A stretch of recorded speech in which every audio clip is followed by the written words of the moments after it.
dulur beriman, sebenarnya saya itu mencoba memberikan satu keimanan yang jarang diberikan oleh teman-teman dakwah lain, yaitu tentang akhlak yang berhubungan dengan masalah kesehatan dan penyakit. Jadi tidak melulu kita itu minum obat, makan obat, mau obat kimia, mau obat apa namanya itu herbal ya, itu tidak melulu di situ. Tapi dari sisi akhlak kita bisa merubahnya gampang. Ketulusan dalam memohon ampun kepada Allah Ta'ala, di titik mana sakitnya saya akan mencoba memberitahu. Karena apa? Memang di sini belum ada penelitian yang berhubungan penyakit dengan akhlak. Tetapi atas izin Allah, saya diizinkan memberikan ilmu demi ilmu. Contohnya Ibu Lia yang kemarin lututnya, amin, lututnya Ibu Lia itu sakit. Kalau dibuat ruko atau dari mulai sujud menuju naik itu ya nyeri sekali. Nah, tapi itu salah satunya kenapa lututnya nyeri. Saya memang menceritakan kuliah itu, insya Allah lutut ini kan sendi untuk berjalan, untuk menyangga tubuh ceritanya. Menyangga tubuh itu seperti orang yang punya tanggung jawab dalam keluarga, menyangga tubuh orang bertanggung jawab dalam keluarga. Nah, di dalam Ibu Lia menjalankan kehidupan sehari-hari, kalau lututnya yang kanan, berarti Ibu Lia memberikan nasihat, masukan, suruhan yang baik di keluarga, tetapi ada kejengkelan, ada amarah dan sebagainya, dan itu menjadi nyeri. Obatnya apa?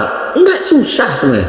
Fokus kepada Allah Ta'ala, mohon ampun. Jika mohon ampunnya itu doa kayak doa biasa aja, ya Allah, jika selama ini aku dalam mengatur keluargaku, khusus kepada suamiku, nah, kan gitu ya, khusus pada suamiku dan anak-anakku, jika aku ada kekakuan, ada emosi, aku mohon ampun kepadamu. Ulangi aja lagi terus-menerus. Nah, insya Allah walaupun itu nyeri, kalau teman-teman dokter itu harus suntik gitu, ini nggak perlu disuntik. Nah, ini salah satu akhlak Rasul. Kenapa? Karena Rasulullah dalam mengatur rumah tangga tidak galak, tidak kaku, tapi dengan lemah lembut.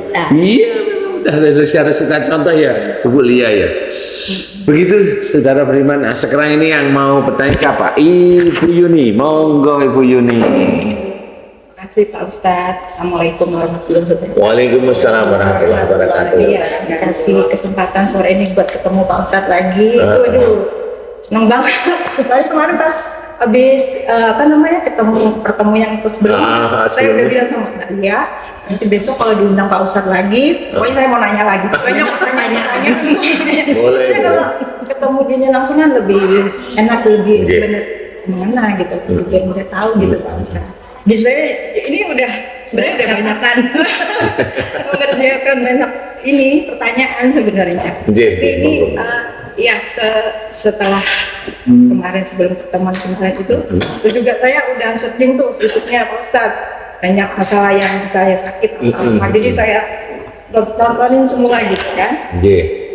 Nah, ini masalah yang saya tanyakan, ini masalah walaupun saya udah udah nonton YouTube-nya Pak Ustadz gitu kan, yang masalah sakit mah semua gitu. Ini ada yang ini Pak Ustadz mau saya tanyakan di videonya Pak Ustadz itu kan karena masalah lambung atau mah itu kan penyebabnya karena katanya Pak Ustadz sihir atau ilmu. Rata-rata ya, bisa sihir, bisa ilmu. Ya, terus ada yang kalau ininya di bulu hati atau di perut itu kan ada beberapa yang karena tidak mau menerima nasihat. Betul. Ya, terus yang di ini tidak mau menyerah masukan atau kritik dalam keluarga. Ya. Betul. Aku pinter loh malah. Kami sudah belajar di YouTube Pak Ustadz karena nggak ketemu Bener. Pak Ustadz susah ya. Makanya kita benar-benar kesempatan ini dibuat sebaik-baiknya kalau Pak Ustadz gitu. Jadi lebih enak gitu kayaknya.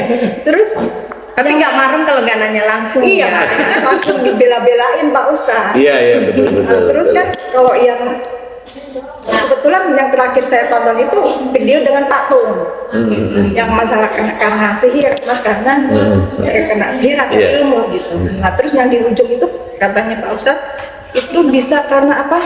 Buat tumbal atau apa gitu. Itu saya searching YouTube-nya lagi nggak ada lanjutannya gitu Pak Ustadz. Oh gitu Nah ya. itu misalnya kena apa? Mah, tapi terus ada yang apa kayak ada yang jalan gitu Jalan-jalan, iya. ya. Nah itu kata Pak Ustadz ada tumbal tadi di situ. Saya searching lagi kok nggak ada lanjutannya gitu. Makanya mau saya tanyain masalah itu. Kok bisa maksudnya ininya kemana gitu? Oke, Itunya gitu. korelasinya atau Iya. hubungannya. Iya, Oke, iya, oke. iya. Siap Bu Yuni, ini juga apa namanya ditunggu-tunggu oleh teman-teman yang lain karena di Indonesia ini sihir itu marak, sangat marak sekali. Kalau memang teman-teman yang sudah terbiasa pengajian sih kadang-kadang tidak tahu yang dilakukan sihir atau tidak, itu kadang-kadang nggak tahu. Tetapi relatif sihir agak jauh lah dari pengajian ya, karena yang diulaskan tentang masalah fikih ya, atau hukum-hukum seperti itu, hukum-hukum syariat kemudian atau kajian biasa. Intinya tidak bersinggungan dengan namanya sihir. Tetapi sihir itu bisa masuk ke teman-teman pengajian juga, bisa masuk. Cara masuknya bagaimana? Nah, ini saya cerita. Saya memang tidak melihat dari seseorang yang sakit perut harus seperti ini, enggak. Saya melihat gejala. Jadi gejala ini tidak harus dengan apa namanya, tidak harus dengan seperti ini pasti ini ada kesurupan atau ini ada harus dengan kesurupan, enggak harus. Tapi jenis sakit kayak umpamanya tadi ada yang gerak-gerak di perut, kemudian disilat-silat di perut, itu menunjukkan gejala, atau panas, atau hanya sakit perut, tempo waktu sakitnya bagaimana, itu menandakan ini penyakit fisik. Maksud saya itu penyakit ini berbahaya atau tidak, gitu insya Allah. Nah, sihir itu biasanya kalau bagi teman-teman pengajian itu biasanya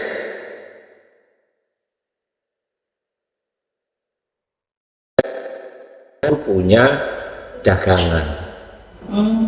Jadi ini sangat dekat, sihir itu sangat dekat dengan itu.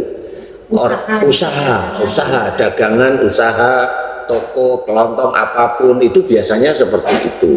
Saya mengamati dari banyak sekali kasus yang saya tangani, rata-rata yang kena sihir itu pedagang, rata-rata. Kenapa pedagang ini gampang sekali kena sihir dan masalah sihir ini lekat? Karena dia punya dagangan. Saya tidak bilang seorang muslim yang pedagang ini harus pakai sihir, enggak, saya enggak ya. Tapi saya akan mencoba menerangkan.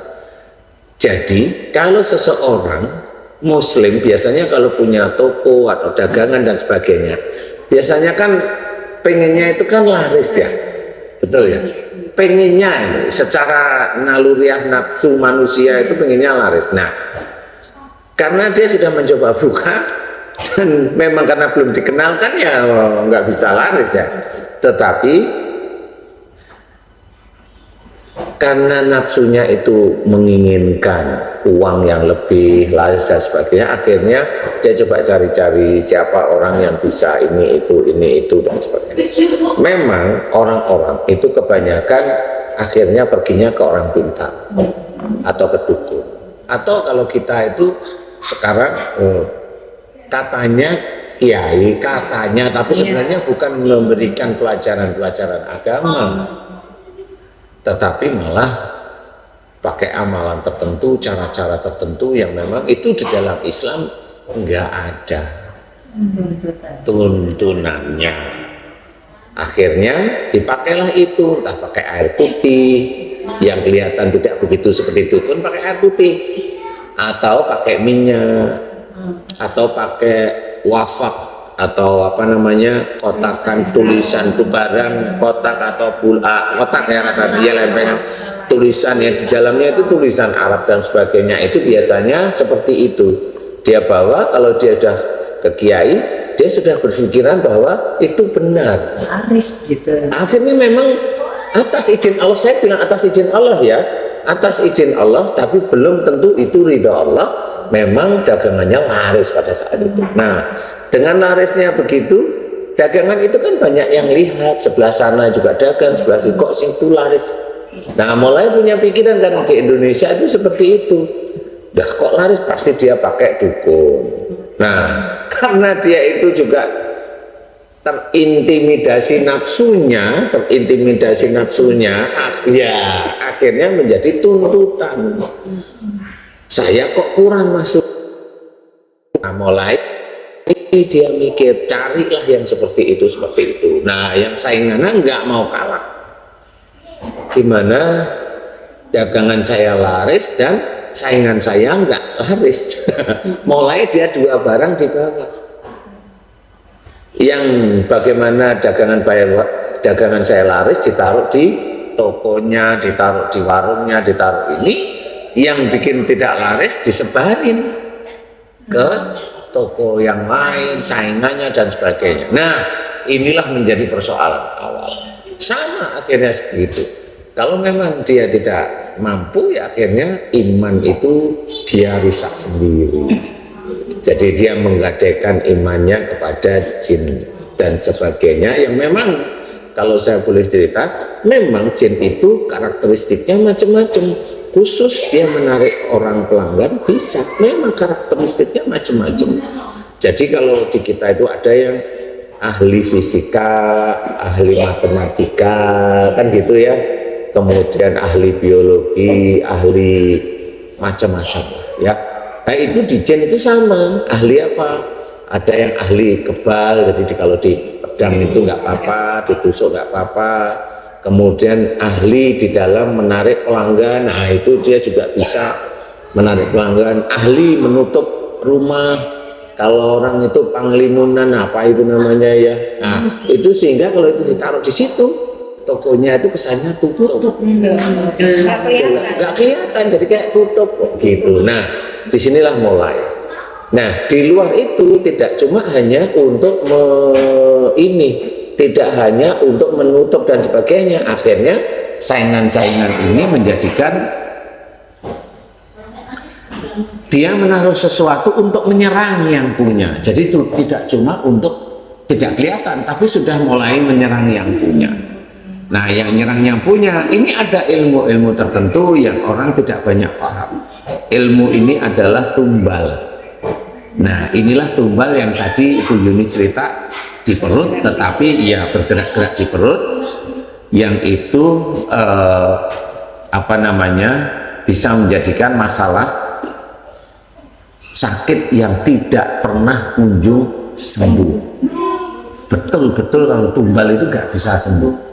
Dan kalau memang tumbal itu dipasang dengan darah binatang, itu bisa menjadikan lebih ngeri lagi. Jadi orang yang kena biasanya kalau punya bayi ke kuburan, seringnya ya di luar ada sifat-sifat tidak baik orang tersebut ya, itu bayinya ke kuburan macam-macam. Tapi intinya cara kerja tumbal ini apa? Nah ini ada dukun yang memang pinter, yaitu dari jin juga. Jadi tumbal itu caranya kerja lucu. Ini saya kasih tahu ya, rahasia dukun-dukun gila itu saya kasih tahu. Jadi tumbal itu mamanya saya naruh di Bu Heni. Bu Heni dagang, saya taruh. Nah, tumbal yang saya taruh di Bu Heni ini ada kuncinya di toko saya. Jadi pada saat itu nak perutnya kena sakit muli dan sebagainya, dia kan ambilnya kan darah biasanya kalau tumbal itu, karena dia kasih makan pertama itu darah. Nah jadi kalau semakin Ibu Heni itu sakit, semakin toko saya itu rame. Jadi dia bisa ngasih sekali, tapi dia bisa macam-macam seperti itu. Ya bisa macam-macam. Jadi kalau dia itu numbalin orang macam, wah itu seperti itu biasanya laris terus menerus. Nah inilah yang tidak banyak diketahui bagaimana cara kerja tumbal. Nah, memang sihir yang berhubungan dengan tumbal ini memang jarang sekali orang paham. Dia nggak akan keluar, dia akan diem begitu. Makanya dari banyak kasus yang saya tangani, alhamdulillah yang tumbal hampir banyak tumbal yang ada di MNC TV itu alhamdulillah selesai. Alhamdulillah waktu hanya cuma maksimum 10 menit. Jadi saya diberi waktu itu maksimum itu 10 menit karena biasanya itu mau selesai. Jadi alhamdulillah memang betul. Setelah saya itu tanya perutnya gimana, hilang plong. Hampir semuanya gimana hilang plong. Nah, yang belum hilang plong udah enakan 50% lebih dari 50% lebih, tinggal sedikit aja. Nah, kalau tinggal sedikit biasanya orangnya cenderung sering emosi dengan suami. Jadi ada yang mengunci di situ. Jadi itulah yang jarang sekali diketahui bahwa kesalahan dan dosa orang itu tetap akan berakibat dia kena sihir atau dia tidak kena sihir. Kalau Ibu Lia sakitnya tidak ada sihir. Jadi pada saat beliau mohon ampun kepada Allah, minta maaf sama suami, langsung hilang sendiri.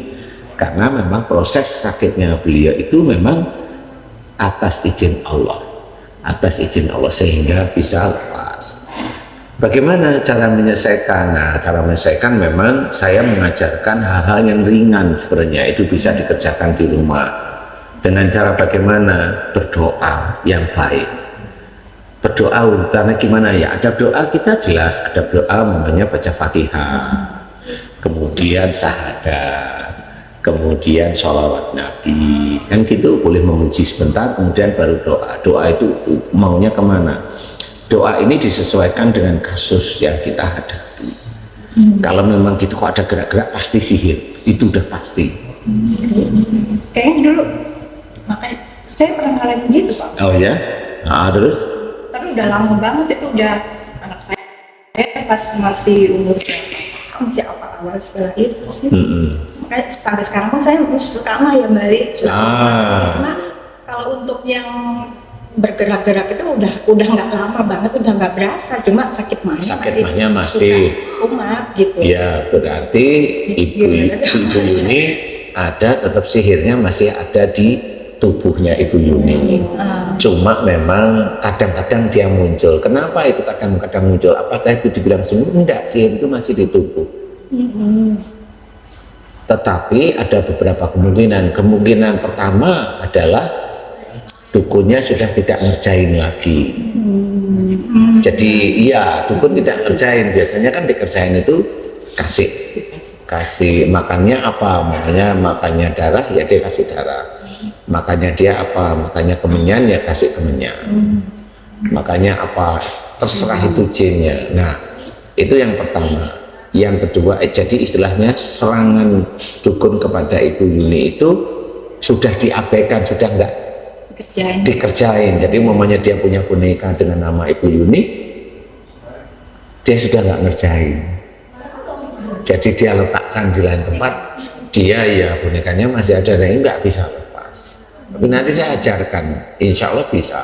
Semuanya bisa kok sebenarnya. Sempat kolik waktu SD ya, kalau nggak salah Jason SD ya.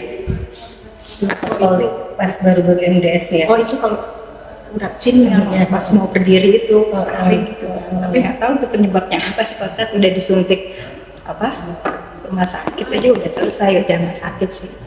Oh bisa aja kalau itu selesai dan nggak kumat lagi, berarti itu ya sakit mirip seperti bulia, mirip ya. Itu mau berdiri itu loh Pak Ustaz, kayak ketarik gitu kan. Ya bisa aja, itu mirip seperti bulia bisa, tetapi bisa aja itu kena sihir ya. Kalau ciri-ciri nggak harus dagang sih sebenarnya. Itu namanya Bu Yuni pada waktu sebelum sakit itu bentrok dengan seseorang, itu bisa. Kalau bentrok sih kayaknya saya nggak pernah. Ngomong yang nggak enak, ngomongnya orang sakit hati terus gitu ya bisa ya. Kalau memang itu enggak, cuma satu, jengkel sama suami waktu itu. Hanya itu toh, jengkelnya diem. Iya kalau di rumah iya saya diem banget ya. Iya. Saya mah diem. Iya, ini hanya cara menganalisa saja ya, karena sebenarnya nggak harus orang itu melihat jin dan enggak kok, sebenarnya nggak harus, tapi saya bisa memberikan pelajaran karena apa? Memang seperti itu juga. Jadi nggak harus melihat jin, jadi pakai otak. Cuma saya memberikan pelajaran seperti itu, jenis sakitnya seperti apa. Bisa kita tebak satu-satu, doa itu bisa satu-satu. Namanya sihir, kita doa pakai sihir. Kemudian sebelum doa sihir itu doa mohon ampun jika kalau itu di pinggang, itu cuma hubungannya dengan jengkel sama suaminya itu aja. Di pinggang, di kaki beda lagi, tapi di pinggang udah itu aja titik. Jengkel yang disimpan dengan suami. Kalau sama-sama jengkelnya dengan suami seperti itu dia, ini kan karena menyuruh baik, tapi tidak dikerjakan, nah jengkel. Nah itu normal aja, itu manusiawi ya. Kalau sudah cinta begini kan akhirnya dunia termasuk yang lain kan mulai menjaga tidak gampang marah kalau menyuruh dalam hal baik gitu loh.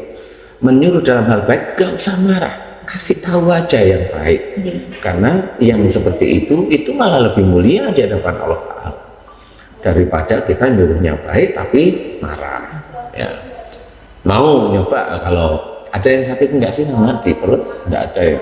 Kalau ada dites aja, karena rata-rata biasanya itu hanya sihir, dan itu kalau doanya khusyuk tenang sampai paham ngerti posisi doa, insya Allah itu langsung lepas, sihir itu lepas dan betul-betul